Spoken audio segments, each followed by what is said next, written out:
Good afternoon. If I could ask everyone to take their seats.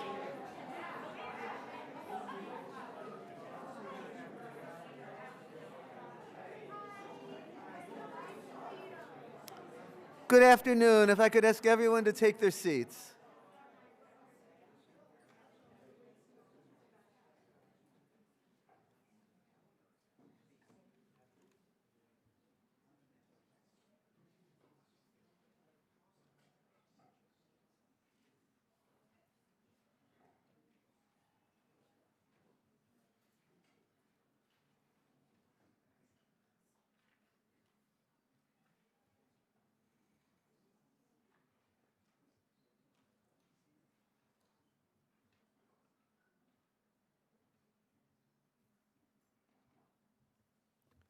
Good afternoon. My name is Erwin Chemerinsky. I have the great privilege of being Dean of Berkeley Law. We're here today to remember, to celebrate the life of, and to mourn the loss of Eleanor Swift. She was a professor here at Berkeley Law for decades. She had a huge impact on the law school that will continue for decades to come. She grew up in Chicago and went to the University of Chicago Laboratory Schools, where she was president of student government. From the time we met, we had a special bond because I too went to that high school and was president of student government there. She then went to Radcliffe. She graduated from Yale Law School. She practiced at the law firm of Vincent Elkins after she completed both a district court and a court of appeals clerkship. And then in 1979, she became a professor here at Berkeley Law. She focused on teaching civil procedure and evidence, and she was truly beloved by generations of students. As I've gone around over the years and got to talk to so many alums of Berkeley Law, one of the very first professors they speak of, and they speak with such tremendous admiration and affection, is Eleanor Swift. As the program says, and I'm sure we'll talk about, Eleanor was the 5th woman to be hired onto the faculty of Berkeley Law. And the faculty initially denied her tenure. She did something very courageous at that point. She filed a lawsuit. And there's a law review article that she wrote about this titled On Becoming a Plaintiff. And if you haven't read it, I recommend it to you, for she tells the story in a very personal and moving way. Ultimately, the lawsuit was settled with the appointment of a special panel to review her scholarship in her teaching. They unanimously recommended her tenure, which was then granted. I think anybody who's ever been an academic could imagine someone reacting to all of this with bitterness, isolating themselves from the faculty that denied them tenure. But from all that I know, Eleanor was the opposite of that. She was as gracious as anyone could be, and as I said, an integral part of this law school for so long. She was the associate dean when Herman Kay was the dean, and Eleanor Swift played a crucial role in the creation of the clinical program at Berkeley Law. The clinical program that we have today is so much a result of her efforts. She continued as a member of the faculty from 1975 to 2014. And then in her year as emeritus professor, she continued to have involvement in the law school, especially helping us with issues with regard to clinical education. She won every award that the law school, the campus, the profession have to offer. She won the Rudder Award for teaching here. She won the Campus Distinguished Teaching Award. She won the Wigmore Award from the Association of American Law Schools Evidence Section. But reciting those awards, and even the few words that I've said, can't begin to capture or convey how much she meant to Berkeley Law, how much she meant to her students, and how much her legacy will continue to shape this law school. And so we have a number of people this afternoon to talk about Eleanor, to celebrate her life, to talk about her legacy. There'll now be a musical interlude, and the first speaker will be different than your program. The first speaker will be Professor Kathy Abrams, who's been a wonderful member of this faculty for many years. And now we'll begin the program.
I'm Kathy Abrams, and while there's much that I, and I'm sure many of you here today, could say about Eleanor, I'm here not to speak for myself, but to bring you the words of Eleanor's dear friend, Rona Weinstein, who's sick today and couldn't be with us. My dearest Eleanor, cherished friend for 56 years. From the moment I met her, I knew she would be my friend for life. Eleanor had a singular beauty, the grace of royalty, and a wondrous smile. She was brilliant, thoughtful, calm, and had such a positive spirit. We met in 1968 at Yale. Eleanor at the law school, and I, a graduate student in psychology. What a time it was, the first year that female undergraduates were admitted at Yale. There were many pubs and bars that still would not allow females entry. Eleanor was one of only 8 women in her law school class. I was told by my psychiatrist, a requirement then for a clinical psychology degree, that I was denying my femininity by pursuing a professorship and delaying having children. We shared the same dreams for a meaningful career, marriage, and motherhood. We supported each other at all of our important milestone events, devising strategies to overcome obstacles in our way, and developing a feminist identity. Oh, the joy at Ben's birth and the birth of our twins, each of us loving our children and our professions. When Eleanor shifted from law practice to law professor, she stayed with Harvey and me. I babysat for 8-year-old Ben while she interviewed at Stanford and Berkeley, earning offers at both. We like to think we tipped the scale toward Berkeley, which as a public university was in line with her heart. There she met the love of her life, Bob Cole. He was her muse and best friend, adoring her in word and deed. So the family grew to include his 3 children and 4 grandchildren, and with Ben's marriage to Noah came the baby Ella, who carries her name and legacy. Eleanor took great joy in her family life. Eleanor and I had a cherished ritual. No matter how busy, we would spend the day together at the Claremont Hotel. Exercise, swim, eat lunch, and talk about everything. It was a reciprocal supervision. I can still see her arrive on her scooter with her helmet on, both of us eager to learn from each other. I once asked her what early influences made her who she was, and she answered immediately, my experiences at the lab schools at the University of Chicago.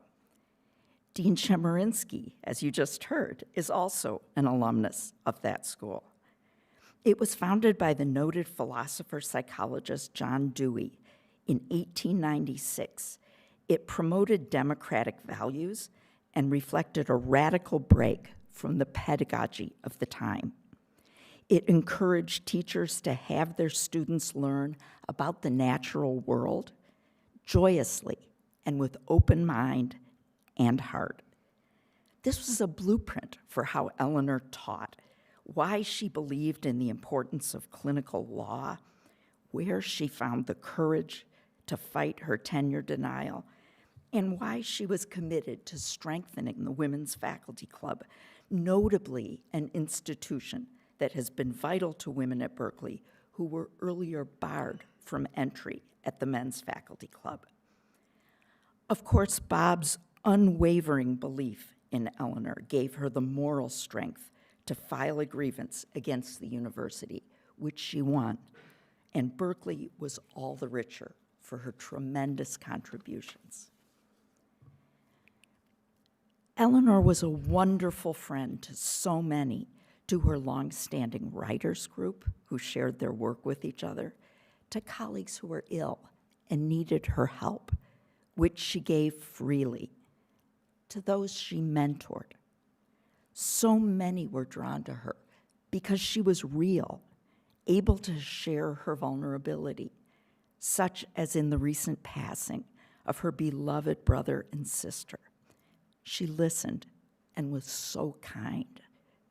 Whether you knew Eleanor over a brief exchange or for a lifetime, you came away as a better and stronger person, having been seen, inspired, and nurtured by her. How to say goodbye to Eleanor in our day-to-day lives? Still too painful to even envision. We were blessed by her gifts and must now take her into our hearts, following in her footsteps, to show moral courage, to fight injustice, to hold an open mind and open heart. Thank you, Eleanor, for all you have meant to us.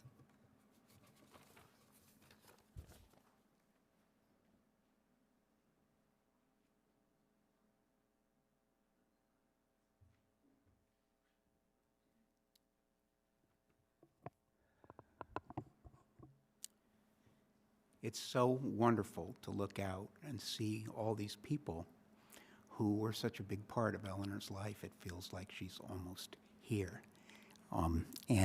My name is Steve Bundy, and Bob asked me to speak about Eleanor as a colleague and friend, and it's an honor to do so. Putting aside some path-breaking deans, I believe that Eleanor is the faculty member who in the past half-century has had the greatest influence for good on the educational mission and culture of the law school.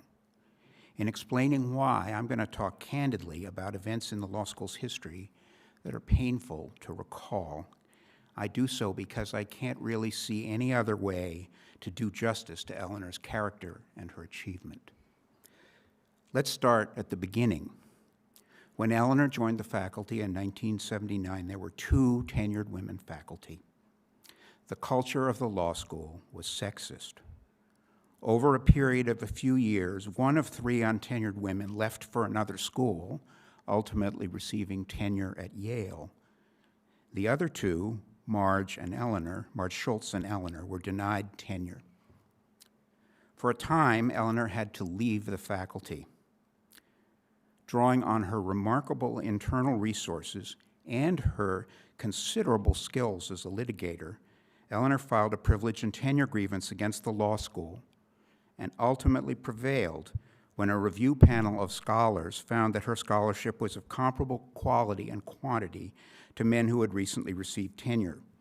Her teaching and service were, as you can imagine, probably off the charts. Eleanor would have been the first to say that she did not act alone. Her cause found supporters in many quarters, and many of them are here today. And others, like Marge Schultz, also took a leading role. But Eleanor's personal courage, her steadfastness, her skill were essential to bringing a claim that many believed at the time was doomed to fail. The success of her claim helped to trigger a re-examination of gender discrimination in the law school and across the campus. It would be wrong to suggest that Eleanor's tenure case resolved these issues at Berkeley Law. It did not. There were more painful times, and there was more work to be done, and Eleanor took a leading role in that work as well. But her claim was a vital first step achieved against daunting odds, and for this alone, she was and remains a heroic figure to me and to many others, both inside and outside the Berkeley Law community. Not long after Eleanor rejoined the faculty, she took the leading role in the establishment of Berkeley Law's program of internal clinics, the most important curricular innovation here of the past 40 years. At the direction of Dean Kaye, Eleanor chaired a committee charged with exploring the potential and the means for establishing such clinics. And over a multi-year period, she traveled the country to identify available models and best practices. Then Eleanor and her committee persuaded the faculty to establish the school's first in-house clinic and developed much of the model for clinical education that the law school still follows today. Again, there were many hands, but Eleanor was the leader, both in questions of institutional design and practical politics. In later years, she stayed with it, continuing to advise and support the program as it added clinics, developed a governance structure, and advanced the professional standing of clinical faculty members.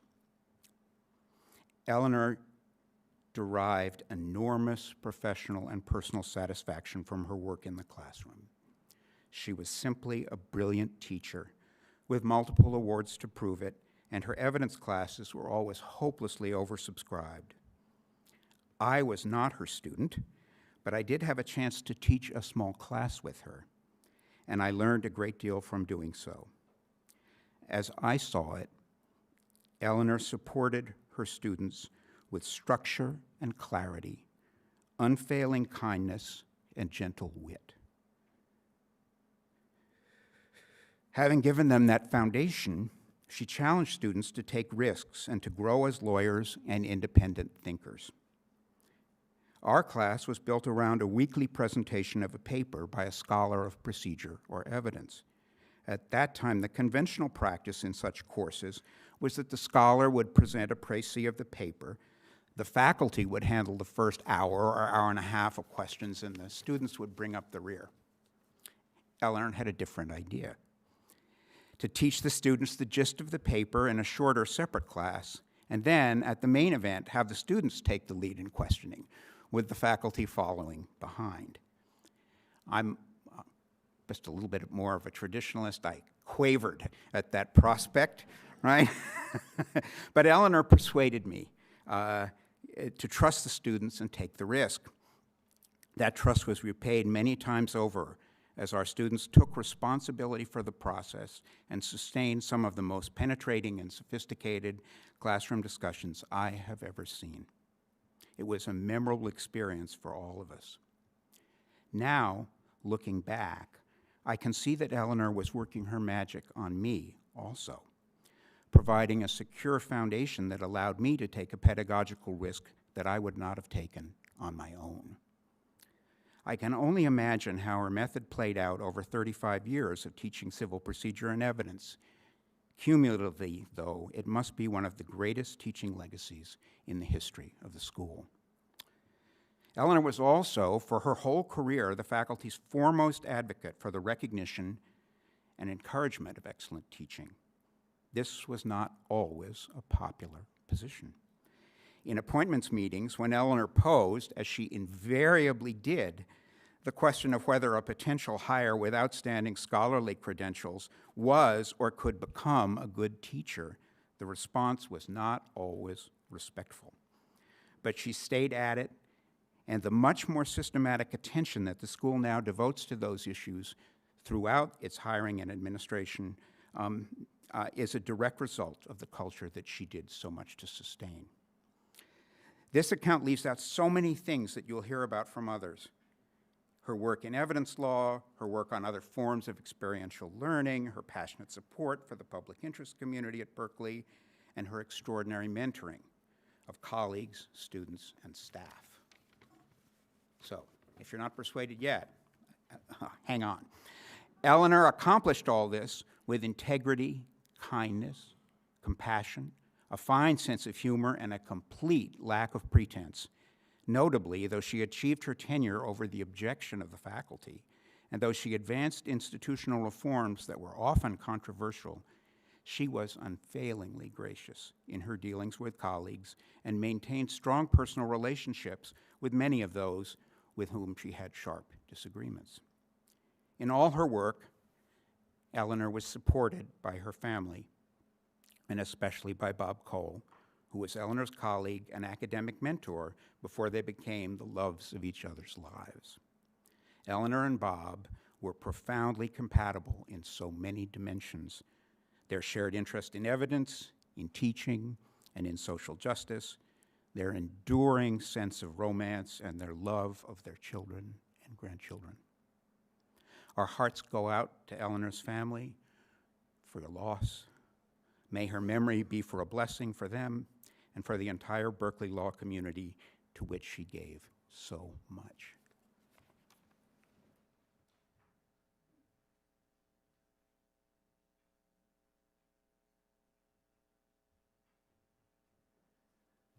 Good afternoon. My name is Matt Klein, and I was one of Professor Swift's students.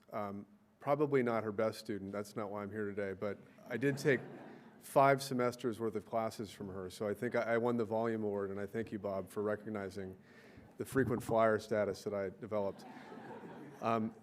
Eleanor Swift taught a civil procedure small section that I was in that had 30 students. And what was remarkable is if you asked all 30 of them, all of us thought we were her favorite student.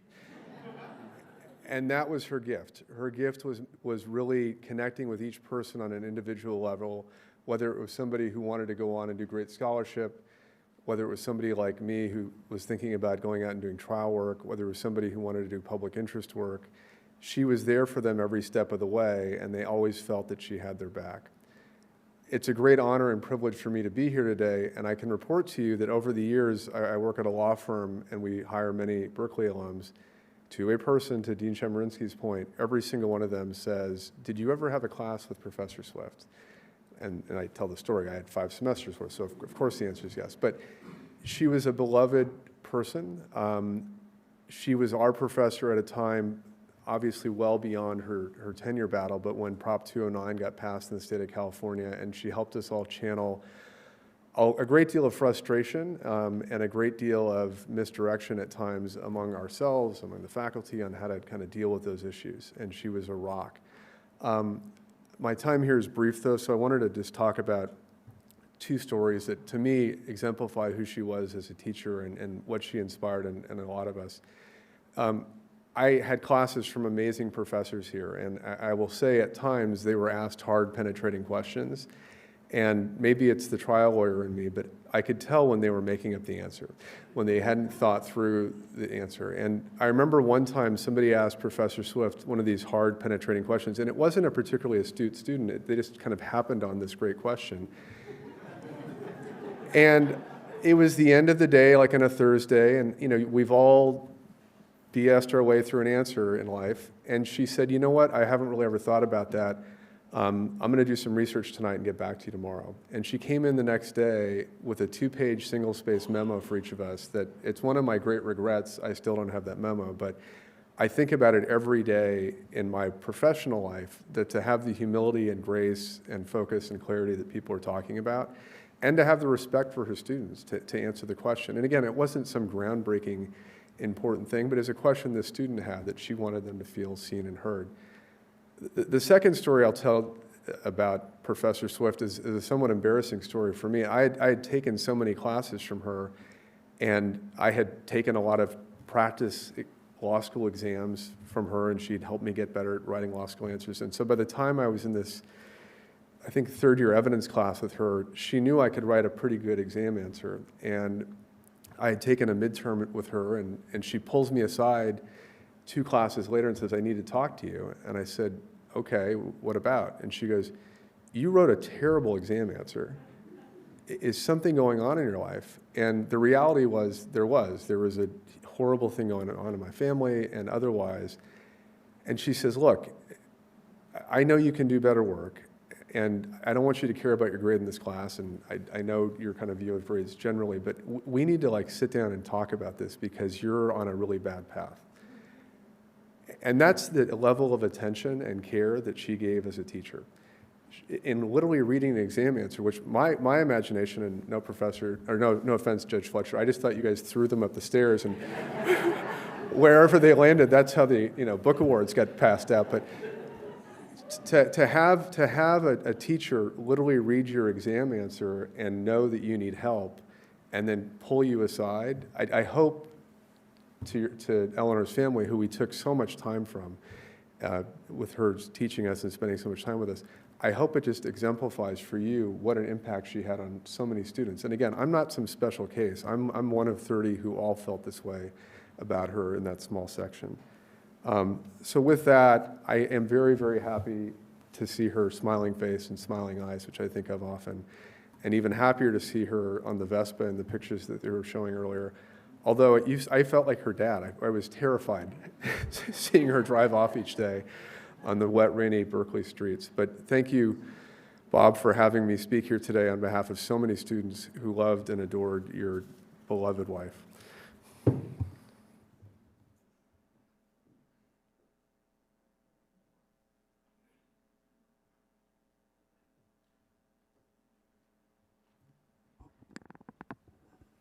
Good afternoon. I'm Ann Joseph O'Connell. In the spring of 2002, I decided to come to Berkeley Law and not the University of Chicago with its apparently amazing lab school and some other excellent schools. Berkeley had a wonderful interim dean, Bob Baring, at the time, but it was a difficult time for women in particular. And while Chuck Weisselberg's weather reports played a small role in my Chicago-Berkeley choice, Eleanor's enthusiasm about this place helped convince me that what my gut told me was the right call, to head west. Many here were and are mentors and friends, a few transformative, but Eleanor stands alone. On teaching, she set a bar, a high one, and helped you reach it. Law students picked her as their graduation speaker 4 times.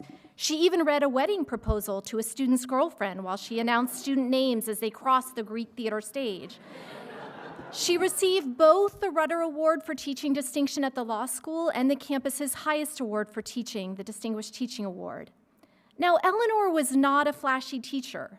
There was an overhead projector and extended colloquies with students. No music, no videos. Going through emails last night, she was initially quite skeptical of students taking exams on laptops.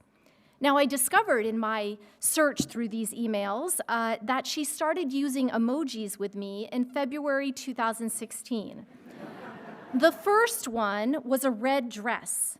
So Eleanor may not have been into the latest teaching flourishes, but she was a fashionista. She looked amazing in the classroom.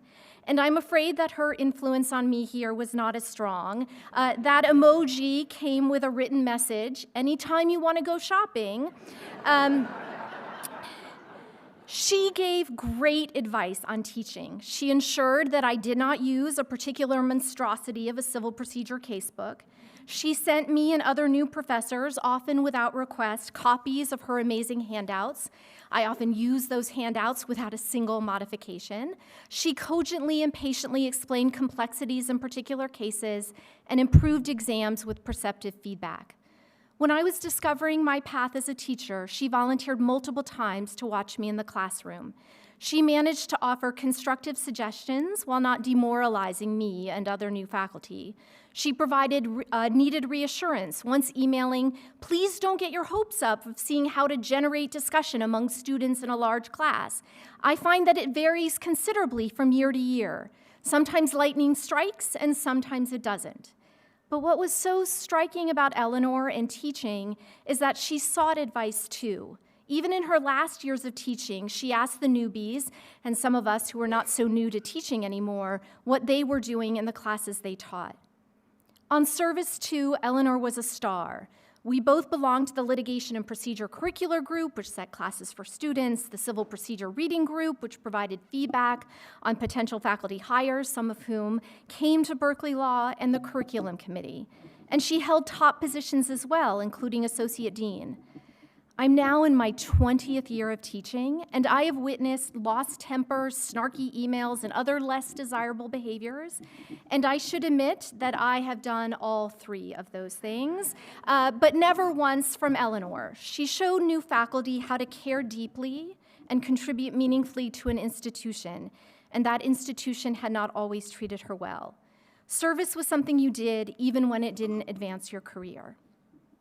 2 other notes about feeling welcome here and about life outside of here. Eleanor made new teachers feel truly welcome at Berkeley. She included you. When I came in 2004, there were far fewer women on the faculty. She invited me to everything. She was one of my most frequent lunch and coffee inviters. She hosted annual women's faculty lunches for a number of years. In 2006, she coordinated a fancy alumni event for new professors in San Francisco, and I met people there with whom I am still in contact today. And even when your manners are poor and you didn't invite her, like me, she kept inviting. And in those events, she was positive, always moving the ball forward. But there was more to life than Berkeley Law for Eleanor. I came here single and without children.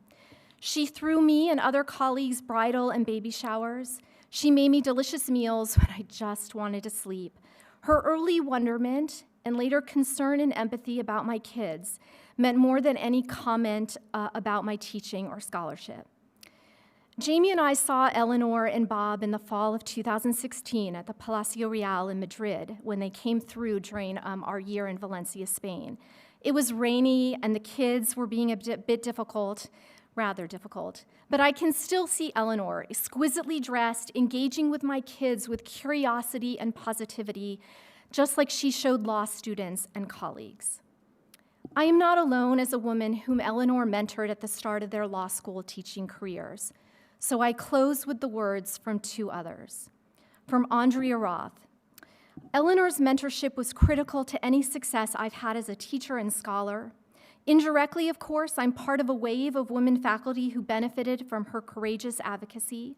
More directly, she came to my evidence class early on. She took 2 pages of notes, sat me down afterwards, and gave me an hour-long, kind but stern talking to. She transformed the way I taught and helped me use my strengths and bring my authentic self to class. She also read every evidence paper I wrote, and afterwards, you guessed it, would give me an hour-long, kind but stern talking to.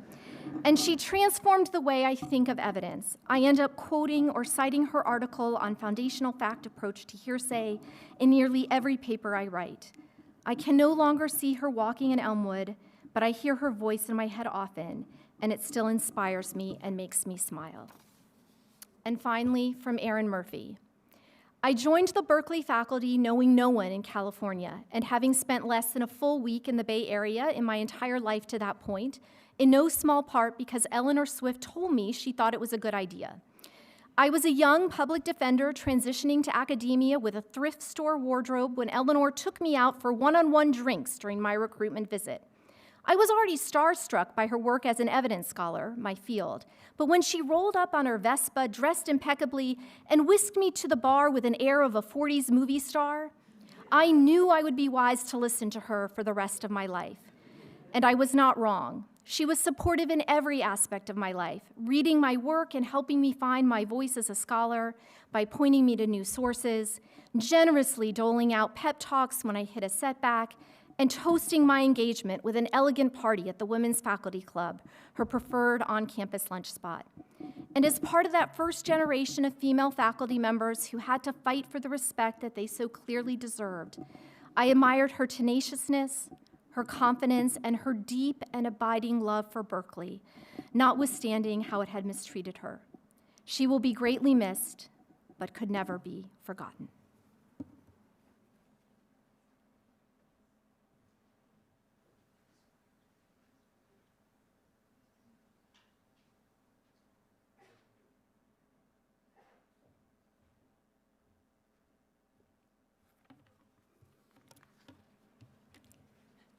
In my many years at Berkeley Law, I probably stood at this podium over 100 times for events great and small. But this seems like the most momentous occasion because Eleanor had such a monumental influence on this law school, on so many people in it who are here, and on me personally. Now, many of you know that I never read my talks, but I'm going to make an exception tonight because otherwise I'm going to break down. So, if you'll forgive me.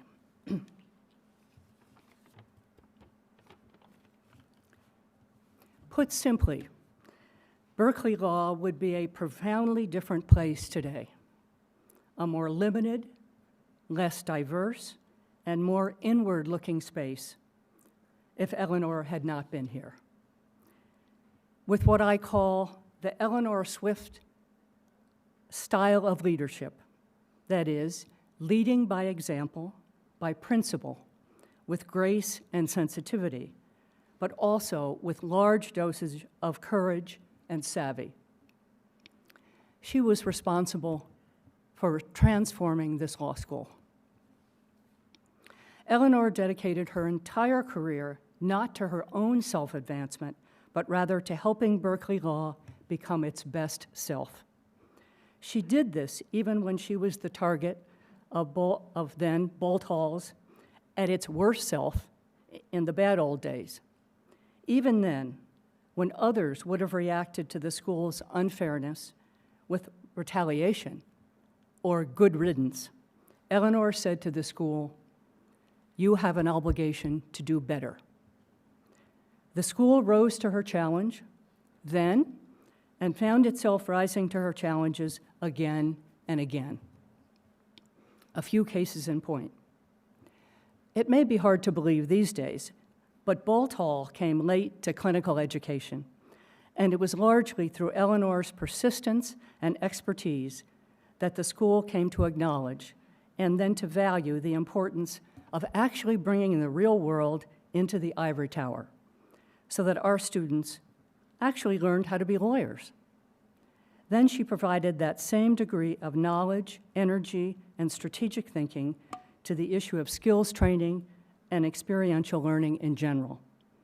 Indeed, Jeff Selvin has written an entire article on Eleanor as the architect of experiential education at Berkeley Law.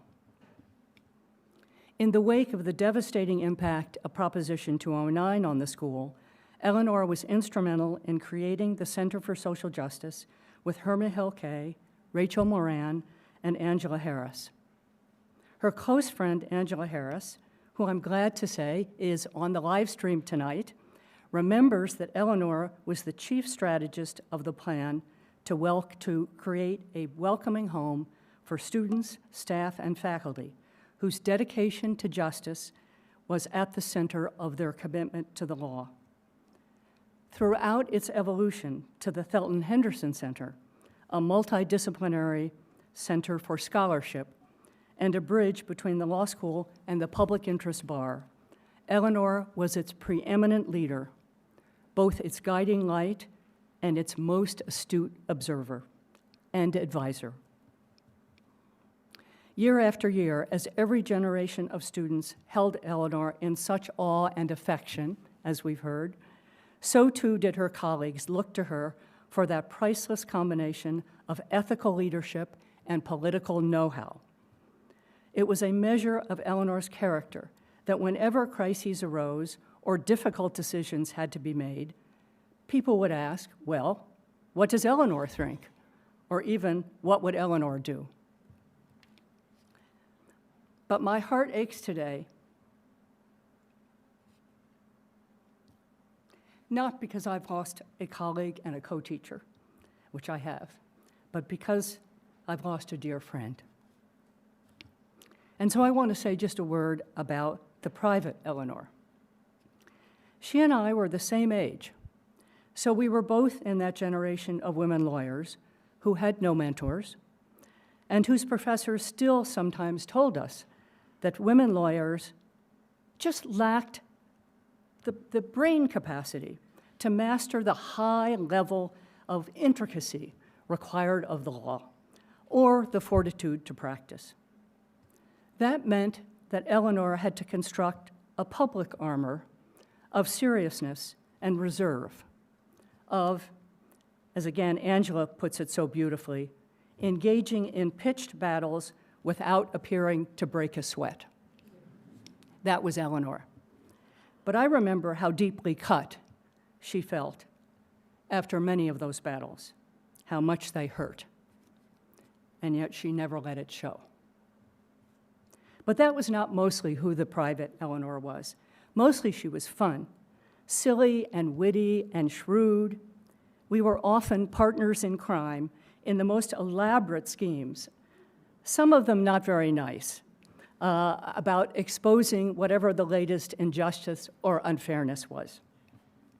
Then we would also obviously talk about motherhood and grandmotherhood in our joint blended families.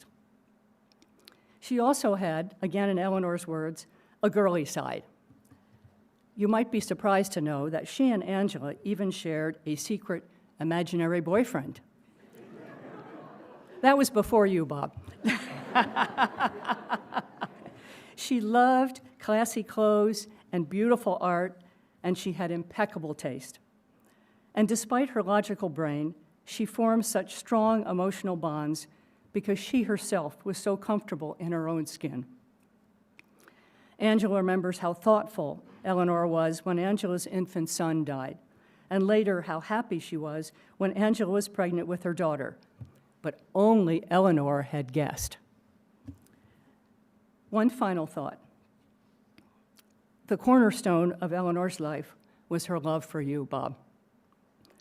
Scott and I cherish our memories of all the great times that we had with the two of you. Because of Eleanor's positive approach to life, I know it was easy for people to forget that the challenges she embraced brought with them enormous frustrations and burdens that she shared with you. She was so fortunate to have such a brilliant and principled ally by her side, someone who has also had such a profound influence on this school and all of us here. So Eleanor lives on in you, Bob, and now it's time for you to lean on family and friends as Eleanor leaned on you.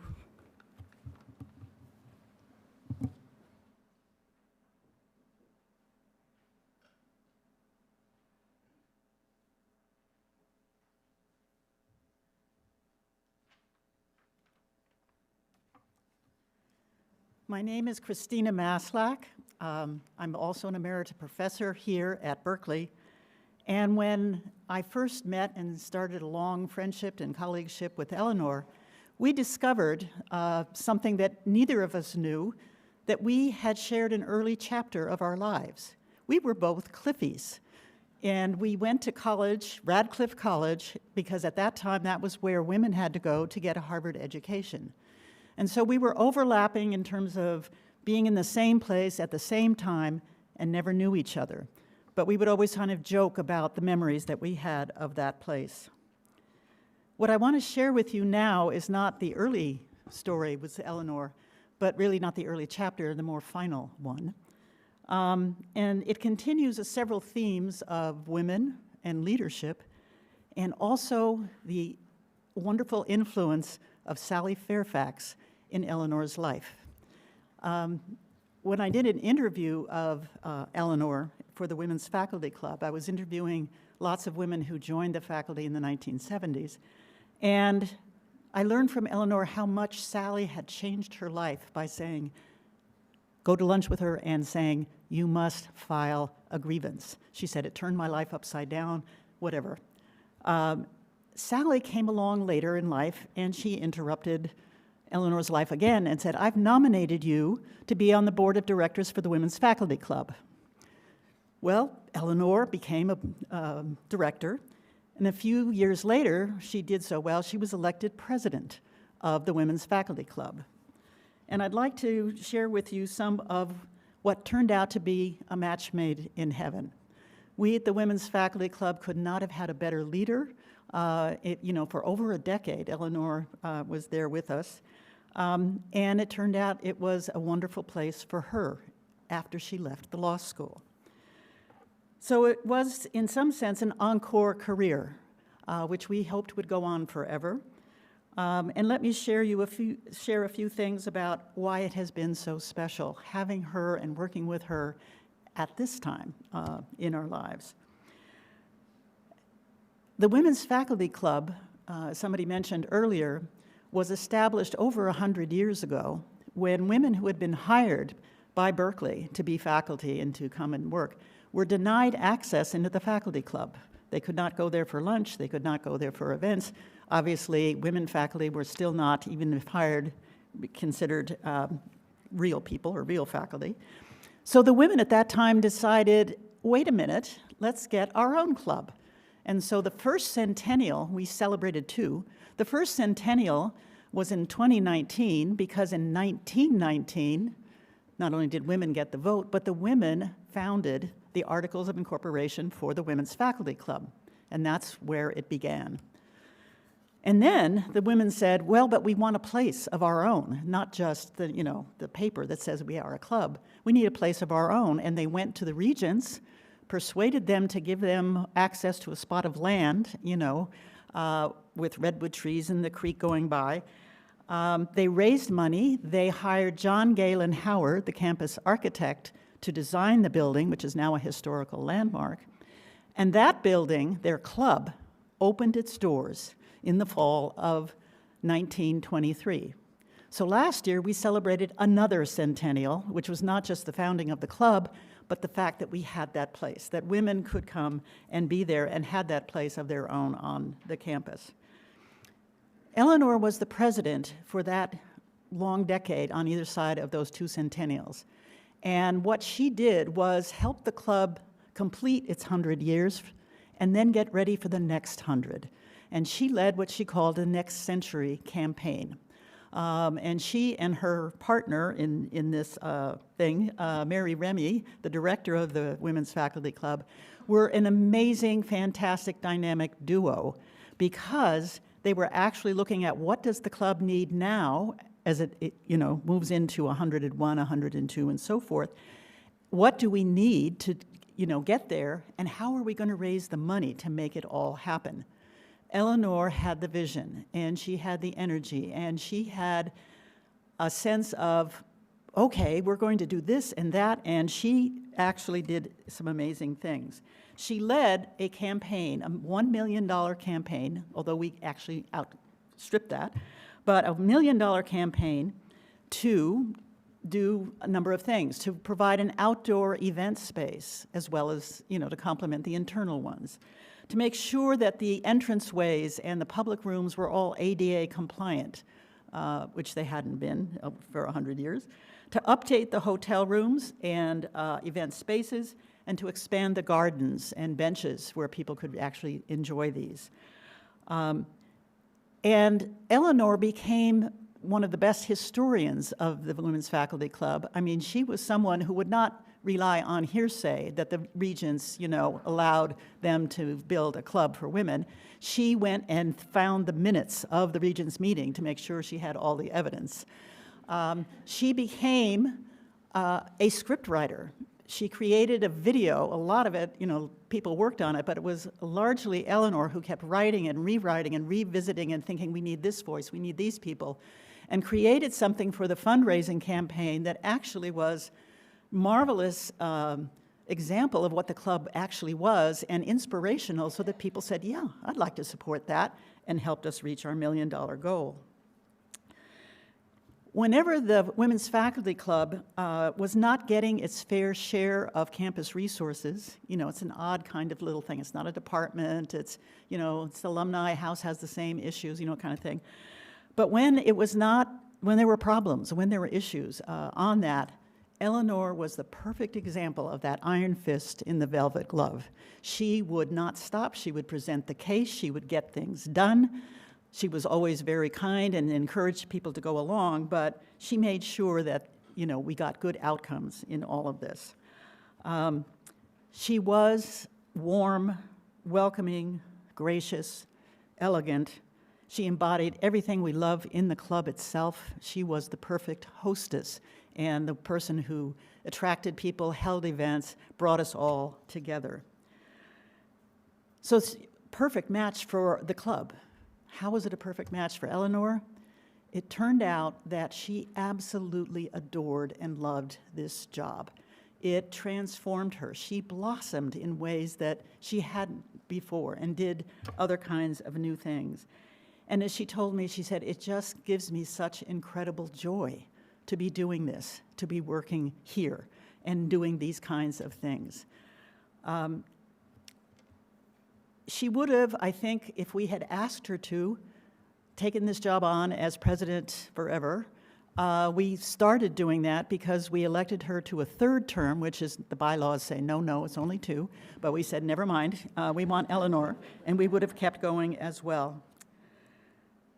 We gave her a bench in the garden that she had helped to create as a gift. This is from the campaign committee. And she was really surprised and incredibly modest. Really? For me? I mean, what? Kind of thing.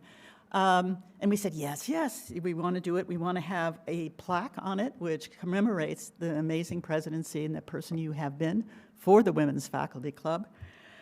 And this spring, later this year, we will dedicate that bench. We will have a special memorial and service for her at the Women's Faculty Club and have that plaque that honors her and the amazing presidency that she brought to the club.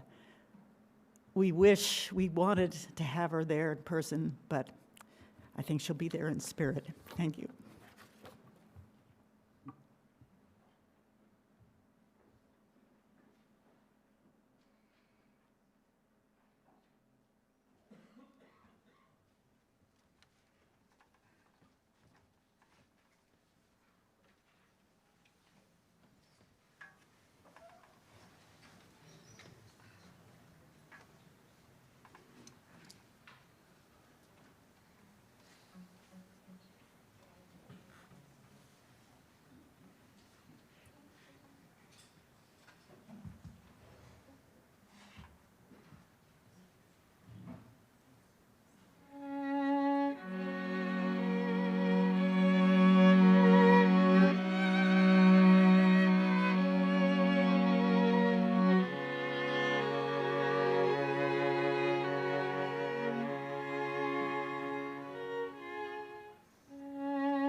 My name is Ben. I'm Eleanor's son. We've heard some extraordinary testimony from Mom's colleagues. Can everybody hear? From Mom's colleagues and friends and mentees. So I think it's only fair to hear some from her family. I miss my mom terribly, and the reason for this is she was an amazing mom. There were small things I took for granted, which now I understand are really big.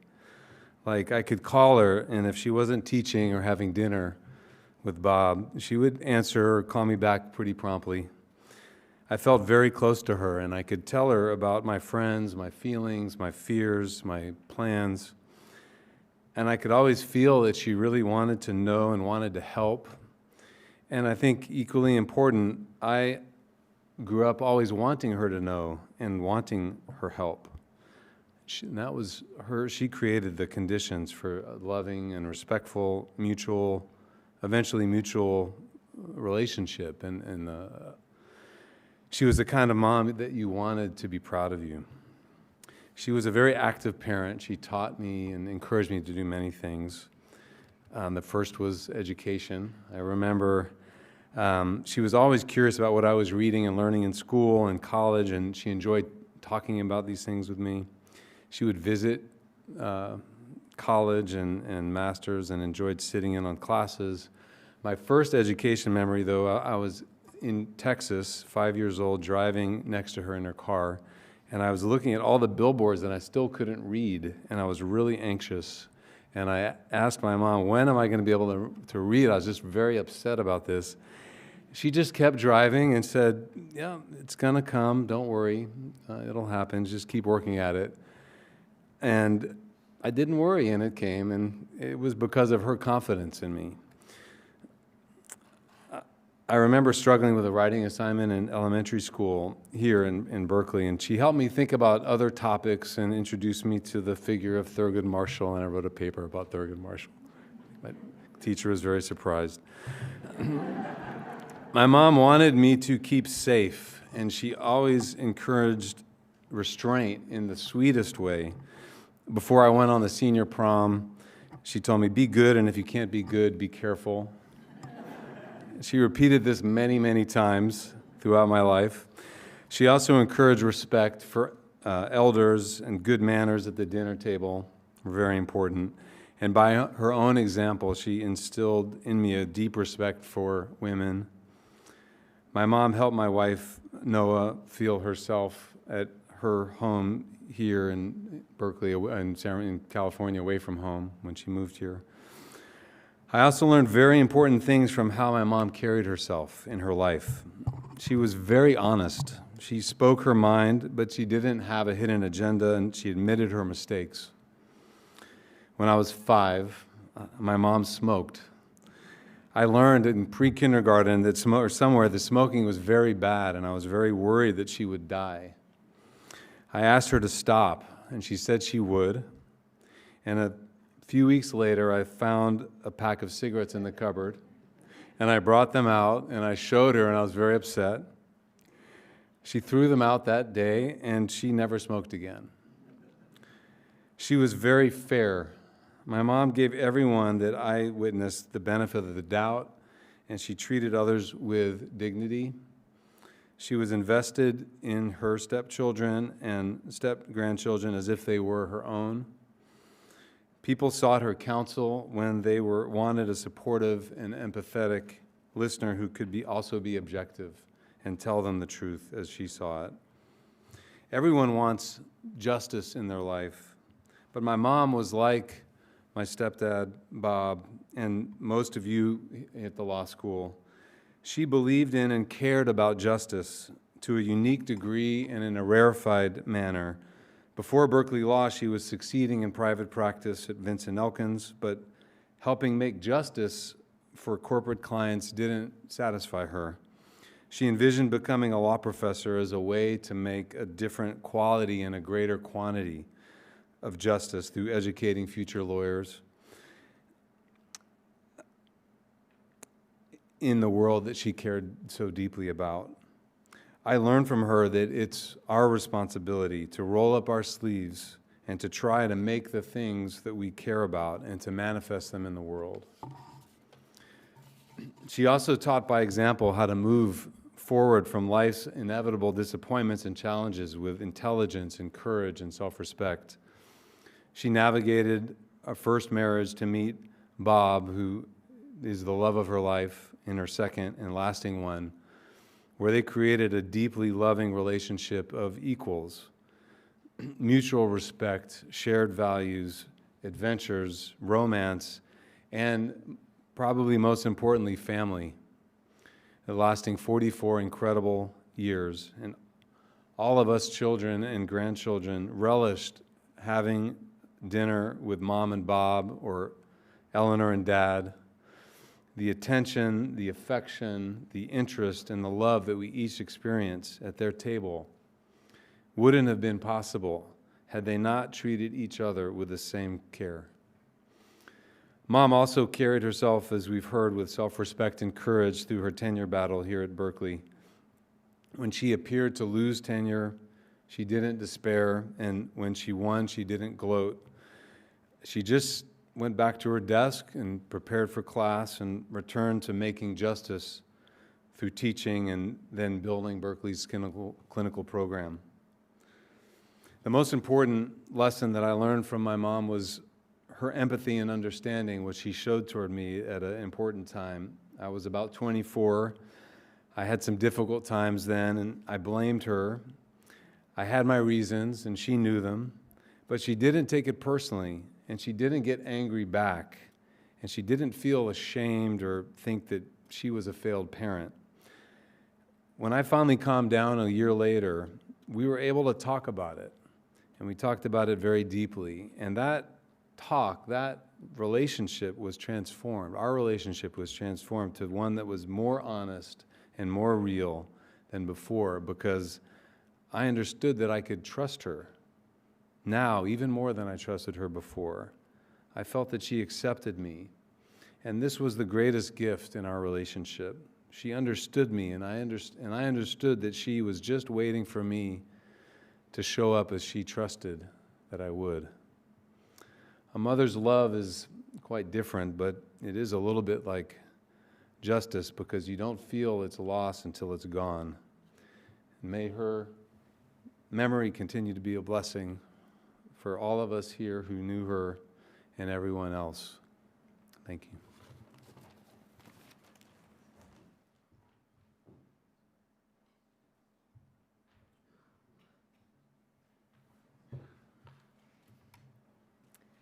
I'm Sarah Cole, and I'm one of Eleanor's stepchildren.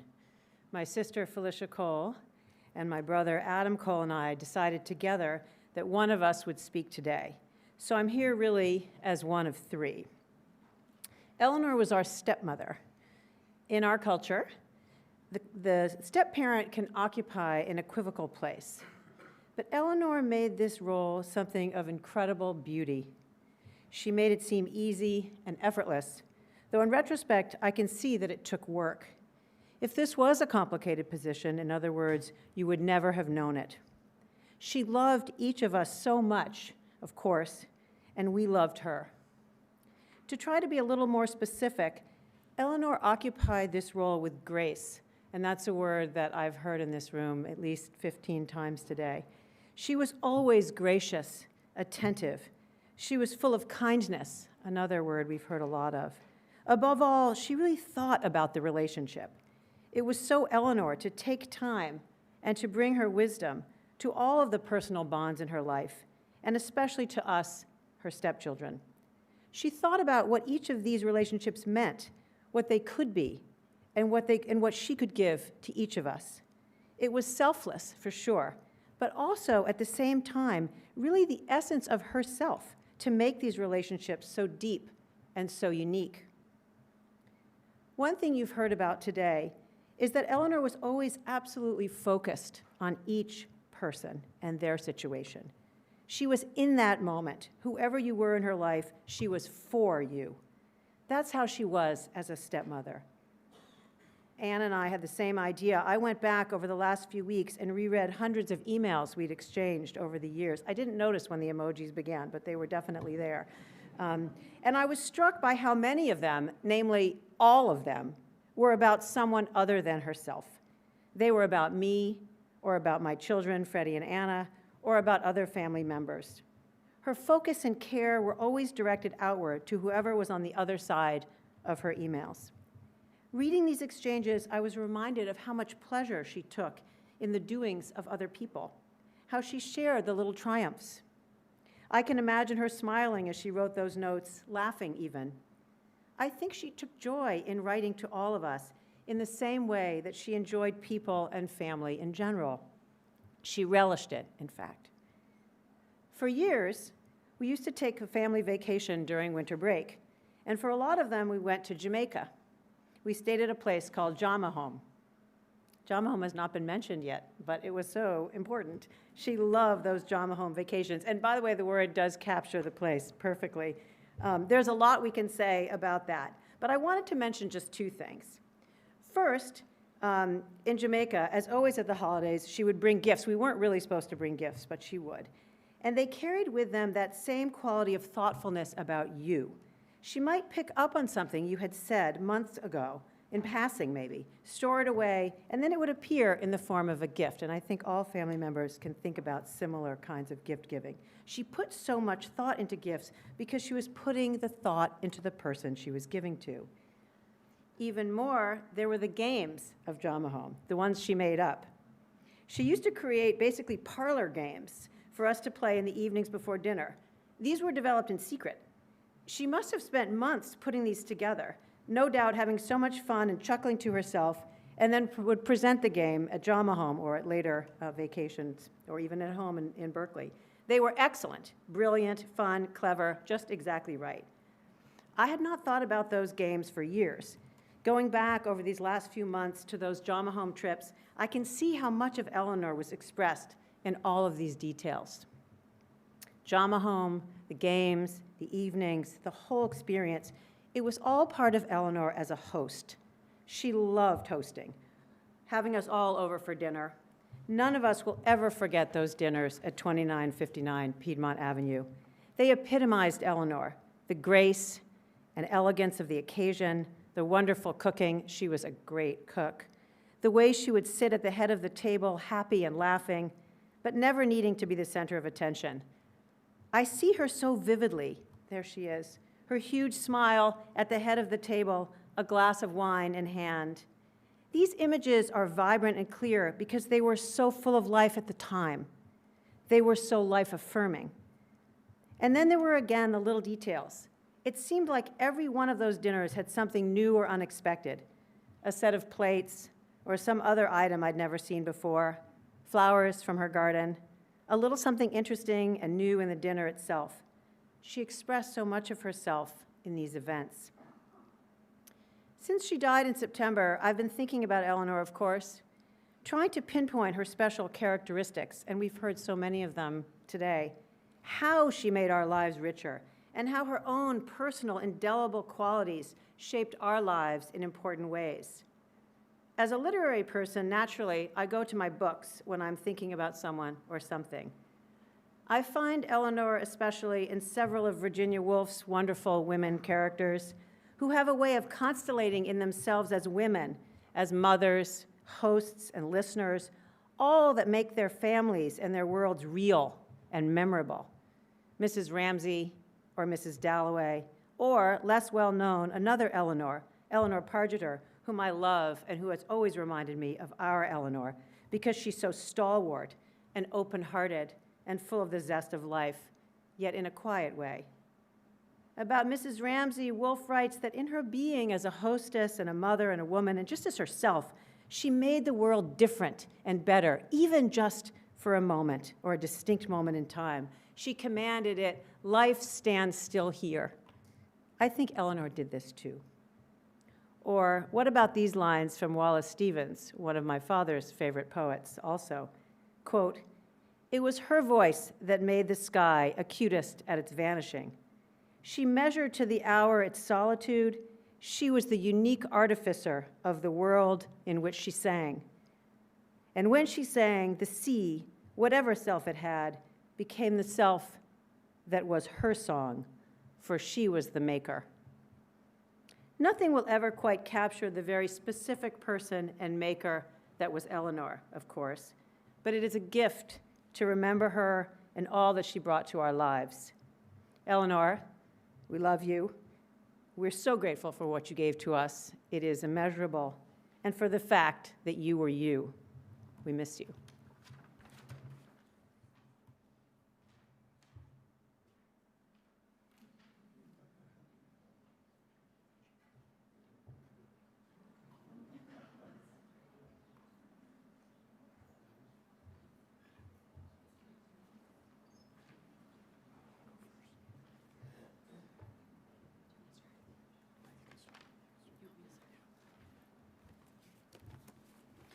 Hi, I'm Talia, and this is Abby and Freddie and Anna. We're Eleanor's grandchildren, step-grandchildren, I suppose.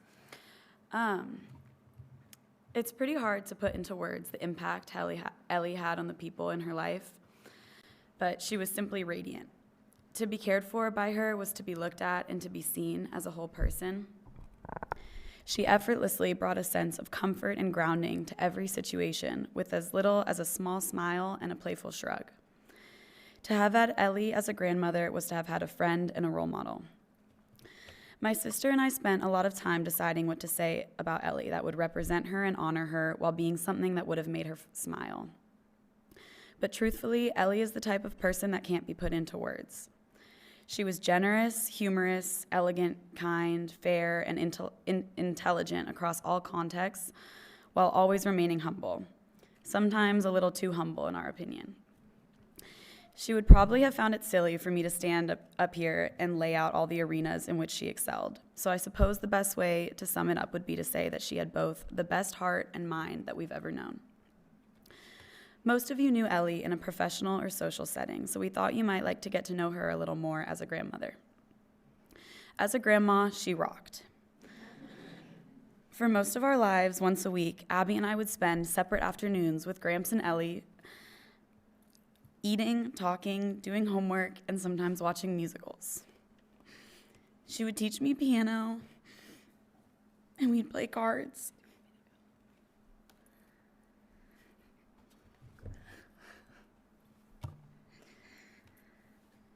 Her love was not given in an overly affectionate way, but we never once doubted it was forever there, unwavering.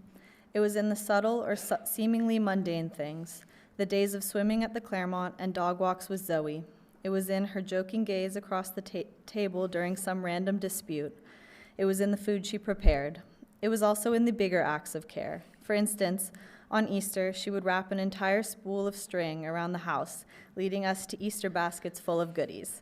She would just sit there, smile, and laugh as she watched us fly around the house, wheeling up the spools. I could go on forever about the ways in which Ellie was special and the ways she changed our lives. For two young girls, Ellie was an inexplicably significant role model. Her subtle and steady navigation of femininity, intellectualism, and humanity have, in more ways than she probably realized, shaped how we choose to act as women in society. She taught us to be considerate and compassionate, to work hard and to always help and care for others. She taught us to prioritize academics and learning and to try to seek out genuine curiosity both in and out of school. She showed us to find the things that bring us joy, like walking around Paris with Gramps searching for the next addition to their art collection, and to hold that joy with us. She demonstrated that we could be humble and gracious while still being regal and distinguished. But all that really matters is that we love her. We love her so much. She is someone who we are honored and beyond grateful to have had in our lives, and we will miss her so much.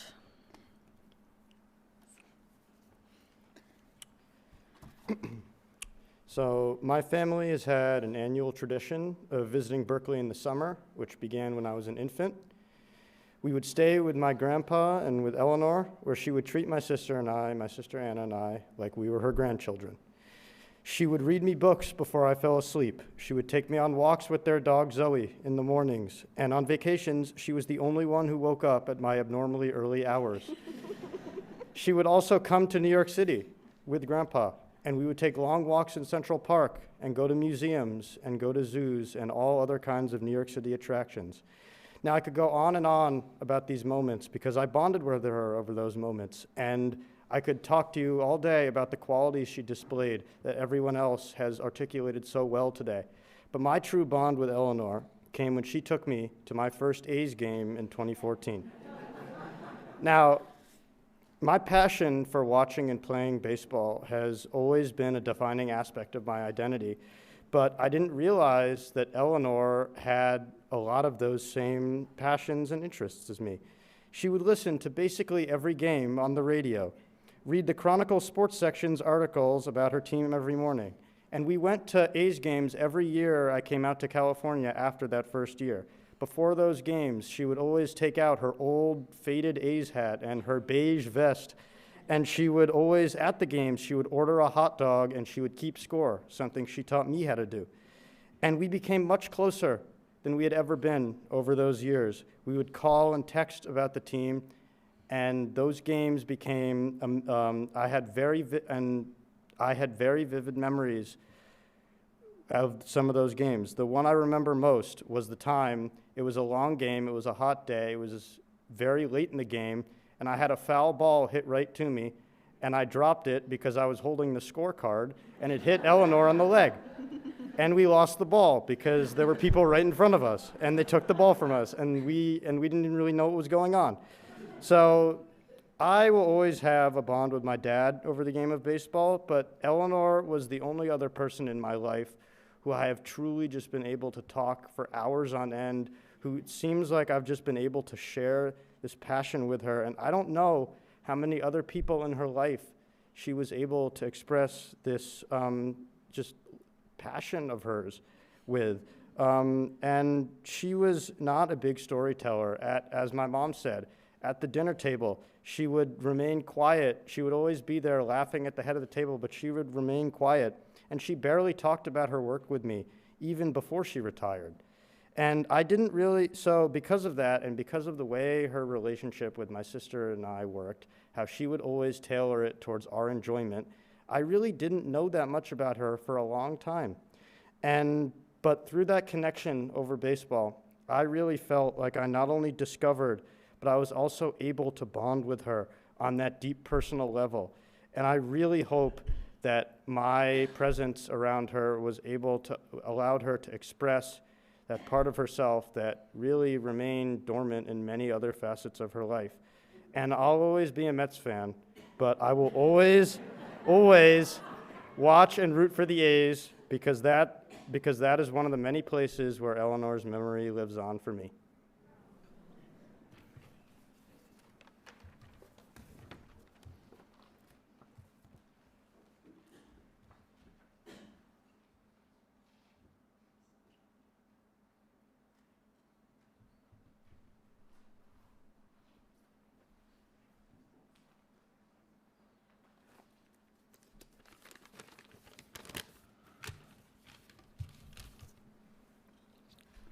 These are hard acts to follow. On behalf of Eleanor's family, thank you, Dean Chemerinsky, for hosting this event. Jenny Boyden, thank you for making it happen. Our speakers, our student musicians, Chancellor Christ, and all of you who are here today, in person or online, thank you. You've been a community. Thank you for honoring Eleanor's memory and for celebrating her life as you have. Eleanor was a happy person. She was happy in the vernacular sense. You only had to see, witness, or experience that radiant and spontaneous smile to know that. She was also happy in another sense, the classical philosophical sense of virtuous self-realization. Everything that I'm going to say is really just a summary of what you've heard. You've heard the data.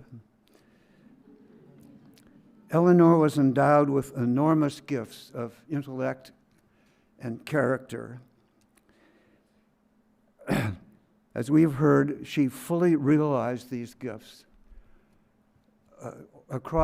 consistently across all of the activities of her life through her adult life. She consistently brought her full intellectual powers to bear on her teaching and in her other work. She was always there, intelligent and wise, in the present. Her response, as you heard from Ben, her response to the denial of tenure was an extraordinary example of character. That decision could have crushed anybody. She never doubted it was wrong, but she never took refuge in self-pity or anger. She approached the future with optimism, and when she won her case, she was magnanimous. Without looking back, she gracefully took her place as a matter of course as a leader in the faculty. This happiness is normative. You have to use your gifts for the good. In her career, Eleanor consistently used them to create a more socially just and professionally responsible legal education. In her personal relations, she used these gifts, whether collegial or otherwise, she used her gifts to help others realize their potential. Eleanor was, in fact, amazingly, the rare person who actually lived the classical good life. Then there was love. For Eleanor, at least, love was integral to self-realization. She was gifted with the capacity to love and to accept love. Ever deepening over time, love was the framework that gave her the freedom to realize her full self.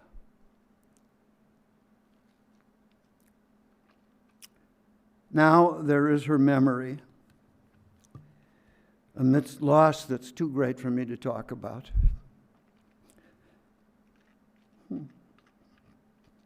There are all the memories that you've heard and that you will have of that beautiful person whose life we were blessed to share. We will remember her love in both senses. We will remember, her happiness in both senses, and we will remember her love. Our love will give life to Eleanor's memory.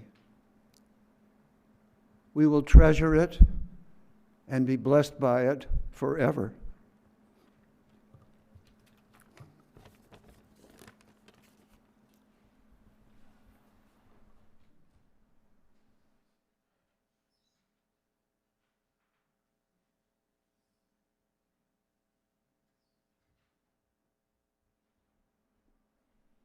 I thank all who spoke today for their beautiful and moving words.